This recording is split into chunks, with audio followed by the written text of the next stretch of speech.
Guys, আসসালামু আলাইকুম। Welcome to my another blog. তোমরা কেমন আছো? আমি তো আল্লাহর রহমতে ভালো আছি।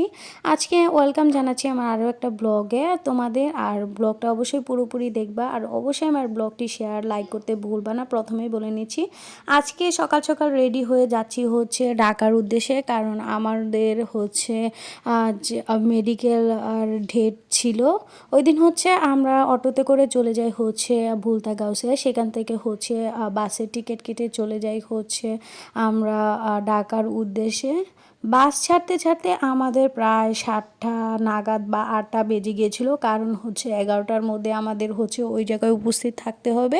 কারণ ভুলতা গাউসিয়া থেকে কাঁচপুর ব্রিজে এত জাম থাকে, তাই একটু হচ্ছে তাড়াতাড়ি বের হয়েছিলাম।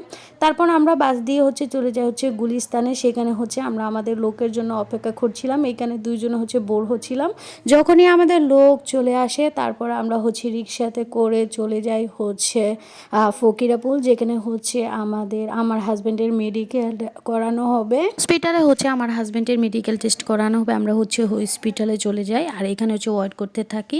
মেডিকেলের কাজ সব কিছু হচ্ছে শেষ করে এখানে আমাকে বেশিক্ষণ ওয়েট করতে হয়নি, চলে আসি হচ্ছে আবার গুলিস্তানে। ভেবেছিলাম আমরা হচ্ছে বাসে যাব, কিন্তু তারপর হচ্ছে আমরা রিক্সা দিয়ে যাব। তাই এখানে আমাদের হচ্ছে খিদে লেগেছিল, আর এই চানা বুটটা খেয়েছিলাম ডিম দিয়ে। এটা এত মজার ছিল।